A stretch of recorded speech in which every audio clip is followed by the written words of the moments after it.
అసలే వర్షాకాలం. ఎవరికి చూసినా జలుబు, దగ్గు. మెడిసిన్స్ వేసుకుందామా అంటే చేదు. అది మన వల్ల కాదు. పైగా త్వరగా కూడా తగ్గదు. బెస్ట్ మెడిసిన్ ఏంటి? నేనైతే కాళ్ళ చారనే చెప్తాను. వెంటనే రిలీఫ్ ఇస్తుంది అండ్ టేస్టీగా కూడా ఉంటుంది. తక్కువ మషాలాలతో తినగానే వాహ్! అనిపించే రెసిపీ మీతో షేర్ చేసుకుంటాను.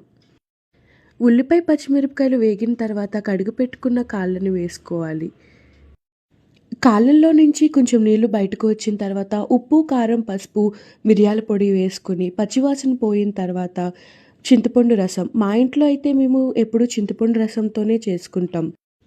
కొందరైతే నీళ్ళతో కూడా చేసుకుంటారు. మాకు కొత్తిమీర ఫ్లేవర్ ఇష్టం కాబట్టి ముందుగానే కొత్తిమీర యాడ్ చేసుకొని 5 విజిల్స్ వచ్చిన తర్వాత కుక్కర్ ప్రెషర్ తీసి ఉడికిందో లేదో చెక్ చేసుకున్న తర్వాత మసాలా యాడ్ చేసి ఒక 5 మినిట్స్ ఉడకనిచ్చాం. చూడండి ఎంత బాగా కుక్ అయిందో. మేమైతే ఈ కాళ్ళ చారుని వెజిటబుల్ బిర్యానీతో సర్వ్ చేసుకున్నాం. మీరైతే ఈ కాంబినేషన్ దేంతో ఎక్కువగా ఇష్టపడతారు?